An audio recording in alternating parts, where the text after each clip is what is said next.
നമസ്കാരം. രാമായണത്തിലെ ജ്ഞാനശകലങ്ങൾ ഈ പ്രഭാഷണ പരമ്പരയുടെ 268 ലക്കത്തിലേക്ക് ഏവർക്കും സ്വാഗതം. അങ്ങനെ ധൂമ്രാക്ഷൻ എന്ന് പറയുന്ന രാക്ഷസനും ഹനുമാന്റെ കൈകൊണ്ട് വധിക്കപ്പെട്ട സന്ദർഭത്തിലാണ് കഴിഞ്ഞ ക്യാപ്സ്യൂൾ അവസാനിക്കുന്നത്. ഒരു കാര്യം മനസ്സിലാക്കണം, ഇതേവരെ രാവണൻ നേരിട്ട് ഇറങ്ങിയിട്ടില്ല, മറ്റുള്ളവരെ പറഞ്ഞു വിടുകയാണ്. അടുത്തതായി രാവണൻ ആരെയാണ്, ഏത് സേനാ നായകനെയാണ് പറഞ്ഞു വിടുന്നത്, യുദ്ധത്തിനായി നിയോഗിക്കുന്നത് എന്ന് നമുക്ക് നോക്കാം.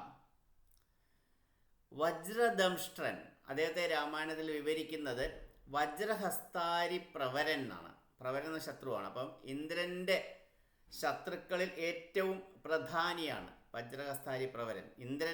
ദേവേന്ദ്രൻ്റെ ശത്രുക്കളിൽ ഏറ്റവും പ്രധാനി, മഹാബലവാനാണ് വജ്രദംഷ്ട്രൻ. വജ്രദംഷ്ട്രൻ എന്നുള്ള പേര് കേൾക്കുമ്പോൾ തന്നെ ആ ദംഷ്ട്ര എന്നൊക്കെ കാണുമ്പോൾ തന്നെ നമുക്ക് രാക്ഷസൻ്റെ ആകാരവും രൂപവും ഒക്കെ നമുക്ക് ഊഹിക്കാൻ സാധിക്കുന്നതേ ഉള്ളൂ. അങ്ങനെ രാവണൻ അദ്ദേഹത്തെ ആശംസിച്ച് ആണ് വിടുന്നത്. മനുഷ്യരെയും വാനരന്മാരെയും ജയിച്ചു വരിക എന്ന് പറഞ്ഞാൽ അദ്ദേഹത്തെ അനുഗ്രഹിച്ച് ആശീർവദിച്ചാണ് രാവണൻ യുദ്ധത്തിനായി വിടുന്നത്. അപ്പോൾ രാവണൻ്റെ ആജ്ഞ അനുസരിച്ച് വജ്രദംഷ്ട്രൻ യുദ്ധത്തിനായി പുറപ്പെടുന്നു. അദ്ദേഹം ദക്ഷിണ ഗോപുരത്തിൽ, പടിഞ്ഞാറേ ഗോപുരത്തിലൂടെയാണ് പുറത്തേക്ക് വരുന്നത്. പുറത്തേക്ക് വരുമ്പോൾ തന്നെ പല ദുർലക്ഷണങ്ങളൊക്കെ കണ്ടു. പക്ഷേ അദ്ദേഹം അതിനെല്ലാം അവഗണിച്ചുകൊണ്ട് മുന്നോട്ട് പോയി. അപ്പോൾ ദക്ഷിണ ഗോപുരത്തിൽ എൻ്റെ മുന്നിൽ നിലയുറപ്പിച്ചിരിക്കുന്ന സേനാനായകൻ ബാലിയുടെ മകനായ അംഗദനാണ്. അപ്പോൾ സ്വാഭാവികമായും വജ്രദംഷ്ട്രൻ അംഗദനുമായിട്ടാണ് നേരിട്ട് ഏറ്റുമുട്ടുന്നത്. വളരെ ഘോരമായിട്ടുള്ള ഒരു യുദ്ധമാണ് നടന്നത്. ഒരു കൂട്ടക്കൊല തന്നെ നടന്നു എന്ന് പറയാം. അവിടെയായിട്ട് 100 കണക്കിന് കബന്ധങ്ങൾ ചിതറിക്കിടക്കുന്നു എന്നാണ് പറയുന്നത്. കബന്ധം എന്ന് പറയുമ്പം ശിരസ് അറ്റുപോയ ഉടൽ എന്ന ജീവൻ നഷ്ടപ്പെട്ടിട്ടുമില്ല, ഇങ്ങനെ പിടയുകയാണ് ശരീരം. അത്തരത്തിലുള്ള അവസ്ഥയിലുള്ള നിരവധി കബന്ധങ്ങൾ അവിടെ ചിതറിക്കിടക്കുന്നുണ്ട്. രക്തമാണെങ്കിൽ പുഴ പോലെ ഒഴുകുകയാണ്. അത്രമാത്രം ഭീകരമായിട്ടുള്ള ഘോരമായിട്ടുള്ള യുദ്ധമാണ് അവിടെ നടന്നത്. അവസാനം എന്താണ് സംഭവിക്കുന്നത്? വജ്രദംഷ്ട്രൻ്റെ വാൾ അംഗദൻ തട്ടിപ്പറിച്ചിട്ട് അതേ വാൾ കൊണ്ട് തന്നെ വജ്രദംഷ്ട്രൻ്റെ ശിരസ് തലയറുത്ത് ആ ശിരസ് എടുത്ത് ദൂരെ എറിയും. അങ്ങനെ വജ്രദംഷ്ട്രൻ്റെ മരണവാർത്ത കേട്ടിട്ട് രാവണൻ അതീവ ദുഃഖിതനായി. ആദ്യം ഇന്ദ്രജിത്തിനെയാണ് വിടുന്നത്, മകനെ തന്നെ. പിന്നെ ധൂമ്രാക്ഷനെ യുദ്ധത്തിനായി നിയോഗിച്ച അദ്ദേഹം മരണപ്പെട്ടു. പിന്നെ വജ്രദംഷ്ട്രൻ പോയി. ഇപ്പോൾ ഇതാ വജ്രദംഷ്ട്രനും വധിക്കപ്പെട്ടിരിക്കുകയാണ്. ഇങ്ങനെ സേനാ നായകന്മാരെ മാറി മാറി പരീക്ഷിക്കുന്നു. അവർ ഒന്നൊന്നായി നഷ്ടപ്പെട്ടുകൊണ്ടിരിക്കുന്നു. പക്ഷെ എല്ലാ ശ്രമവും ദയനീയമായ പരാജയത്തിലാണ് കലാശിക്കുന്നത്. ഇതൊക്കെയാണെങ്കിലും രാവണൻ പിന്മാറാൻ തയ്യാറല്ല. ആ തീരുമാനത്തിൽ തന്നെ രാമൻ്റെ സേനയെ നേരിടാനുള്ള ആ തീരുമാനത്തിൽ തന്നെ ഇത്രയധികം തിരിച്ചടികൾ ഉണ്ടായിട്ടും രാവണൻ ഉറച്ചു നിൽക്കുകയാണ്. ആ വജ്രദംഷ്ട്രന് ശേഷം അകമ്പനൻ എന്നു പേരുള്ള ഒരു രാക്ഷസ വീരനെയാണ് യുദ്ധം ചെയ്യാനായി രാവണൻ നിയോഗിക്കുന്നത്. അകമ്പനനും കാര്യമായി യാതൊന്നും തന്നെ ചെയ്യാൻ സാധിച്ചില്ല. കാര്യം അദ്ദേഹം ആദ്യം തന്നെ ഏറ്റുമുട്ടുന്നത് ഹനുമാനോടാണ്. ഹനുമാൻ അയാളെയും വധിച്ചു. അയാളോടൊപ്പമുള്ള ഒരു വലിയ സംഘം രാക്ഷസ പടയാളികളെയും കാലപുരിക്ക് അയച്ചു എന്നാണ് പറയുന്നത്, വകവരുത്തിക്കളഞ്ഞു. അപ്പോൾ രാവണൻ ഇത്രയുമായപ്പോൾ രാവണൻ നേരിട്ട് യുദ്ധമുഖത്തേക്ക് എത്തി. യുദ്ധം ചെയ്യാനായിട്ടല്ല, സ്ഥിതിഗതികൾ മനസ്സിലാക്കുന്നതിനും വിലയിരുത്തുന്നതിനുമായി എത്തി. അപ്പോൾ രാമേശ്വരം മുതൽ ആ പണിഞ്ഞ സേതു ഉണ്ടല്ലോ, ബന്ധനം, ആ സേതു വരെയുള്ള ഭാഗത്ത്, അതുപോലെ തന്നെ ലങ്കയിലെ വിവിധമായിട്ടുള്ള ഉദ്യാനങ്ങളിൽ, അതുപോലെ സുബേല പർവ്വത നിരകളിൽ എല്ലാം ഒരു വിഹക വീക്ഷണം നടത്തി. പക്ഷെ അവിടെയെല്ലാം അങ്ങനെ എവിടെ തിരിഞ്ഞൊന്ന് നോക്കിയാലും വാനരസേനയെ മാത്രമേ കാണാനുള്ളൂ. അത്രമാത്രം ലക്ഷക്കണക്കിനുള്ള വാനരസേനയാണ് നിയോഗിച്ചിരിക്കുന്നത്, അല്ലെങ്കിൽ വിന്യസിച്ചിരിക്കുന്നത്. കോട്ടകളൊക്കെ നോക്കി, ലങ്കാപുരിയുടെ എല്ലാ കോട്ടകളും തകർന്നു കിടക്കുകയാണ്. ഇത് കണ്ട രാവണൻ കൽപ്പിച്ചു, ക്ഷിപ്രം പ്രഹസ്തനെ കൊണ്ടുവരിക. ക്ഷിപ്രം എന്ന് പറഞ്ഞാൽ വേഗം, അതിവേഗത, എത്രയും വേഗം പ്രഹസ്തനെ എൻ്റെ മുമ്പിൽ ഹാജരാക്കണം. അപ്പോൾ പ്രഹസ്തനെത്തും. പ്രഹസ്തനോട് രാവണൻ പറയുന്നു, നീ അറിഞ്ഞില്ലയോ വൃത്താന്തമൊക്കവേ, നായകന്മാർ പടയ്ക്ക് ആരുമില്ലായികയോ. നീ അറിഞ്ഞല്ലോ ഇവിടെ നടക്കുന്ന കാര്യങ്ങളൊക്കെ നീ മനസ്സിലാക്കുന്നുണ്ടല്ലോ. പടനായകന്മാരില്ല നമുക്ക്. ഞാൻ നിയോഗിക്കുന്ന ഓരോ സേനാനായകന്മാരും പരാജയപ്പെടുക എന്ന് മാത്രമല്ല, അവർ വധിക്കപ്പെടുകയുമാണ്. ചെല്ലുന്ന രാക്ഷസ വീരരെ കൊല്ലുന്നതും കണ്ട് ഇരിക്കയില്ല ഇങ്ങ് നാം.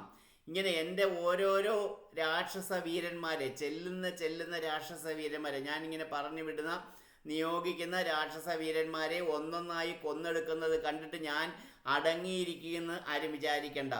ഞാൻ കൊല്ലുന്നതും കണ്ട് ഇരിക്കയില്ല ഇങ്ങ് നാം. ഞാൻ അങ്ങനെ വെറുതെ ഇരിക്കയില്ല.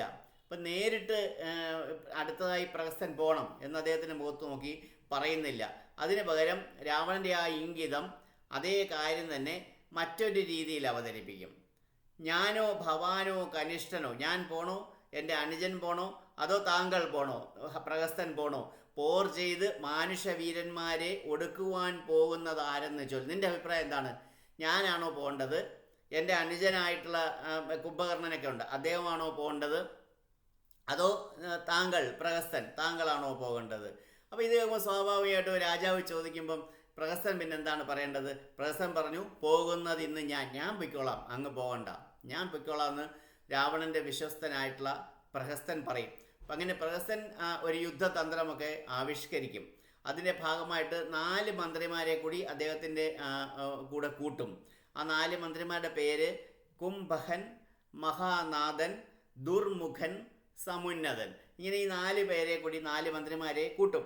4 മന്ത്രിമാർ എന്ന് പറയുമ്പോൾ അവരൊറ്റയ്ക്കല്ല, അവരുടെ കൂടെ ഓരോ സേനാ വിഭാഗങ്ങളുണ്ട്. അപ്പം ആകെയുള്ള രാക്ഷസ സൈന്യത്തിൻ്റെ ഒരു 4/1 പട അവരുടെ ഈ പറയുന്ന ആൾക്കാരുടെ അധീനതയിലാണ്. അപ്പം അവർ കിഴക്കേ ഗോപുരത്തിലൂടെ പുറത്തേക്ക് കടക്കുകയാണ്. അവിടെ കിഴക്കേ ഗോപുരത്തിൽ നമുക്കറിയാം, നമ്മൾ നേരത്തെ കണ്ടതാണ്, നീലൻ എന്ന് പറയുന്ന വാനര വീരൻ്റെ നേതൃത്വത്തിലുള്ള വാനരപ്പടയാണ് അവിടെ നിലയുറപ്പിച്ചിരിക്കുന്നത്. അവിടെയും അതിഭയങ്കരമായിട്ടുള്ള യുദ്ധം നടന്നു. ഇരുഭാഗത്തും, രാവണൻ്റെ ഭാഗത്തും മാത്രമല്ല, രണ്ട് ഭാഗത്തും കനത്ത ആൾനാശമുണ്ടായി. ഒരുപാട് നാശനഷ്ടങ്ങളുണ്ടായി. ആനകളും കുതിരകളുമൊക്കെ ചത്തൊടുങ്ങി. ഈ പോയ 4 മന്ത്രിമാരെയും ജാംബവാൻ വധിച്ചു കളഞ്ഞു. ജാംബവാനാണ് ഈ 4 മന്ത്രിമാരെയും, ആ പ്രഹസ്തൻ്റെ കൂടെ പോയ 4 മന്ത്രിമാരെയും വധിച്ചു. പ്രഹസ്തൻ നീലനുമായിട്ട് നേരിട്ട് യുദ്ധത്തിൽ ഏർപ്പെട്ടു, ദ്വന്ദ്വ യുദ്ധത്തിൽ ഏർപ്പെട്ടു. അങ്ങനെ നീലനും പ്രഹസ്തനും തമ്മിൽ നടന്ന ആ ദ്വന്ദ്വ യുദ്ധത്തിൽ, നേരിട്ടുള്ള ആ യുദ്ധത്തിൽ നീലനോട് പരാജയപ്പെട്ട് പ്രഹസ്തൻ മരണത്തിന് കീഴടങ്ങി. ഇപ്പോൾ നമ്മൾ ഇന്നത്തെ എപ്പിസോഡിൽ തന്നെ നമ്മൾ കണ്ടു, ധൂമ്രാക്ഷൻ പോയ ശേഷം വന്നത് ഇദ്ദേഹമാണ്, വജ്രദംഷ്ട്രനാണ്. അതിനുശേഷം അകമ്പനനാണ്, അകമ്പനന് ശേഷം പ്രഹസ്തനും. അപ്പോൾ അങ്ങനെ അവൻ്റെ ഏറ്റവും പ്രമുഖരായിട്ടുള്ള 3 വില്ലാളി വീരന്മാരാണ് ഇന്നത്തെ ഈ എപ്പിസോഡിൽ തന്നെ നമ്മൾ കണ്ടുകൊണ്ടിരിക്കെ തന്നെ അപ്രത്യക്ഷരായത്, അല്ലേ, വധിക്കപ്പെട്ടത്. രാവണൻ്റെ കാര്യം പിന്നെ പറയാനുണ്ടോ?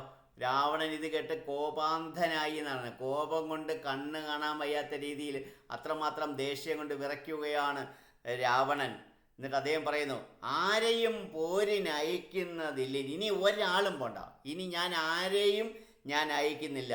നേരെ പൊരുത് ജയിക്കുന്നതുണ്ടല്ലോ, ഞാൻ നേരിട്ട് പോയി യുദ്ധം ചെയ്ത് പൊരുതി ഞാൻ ജയിക്കും.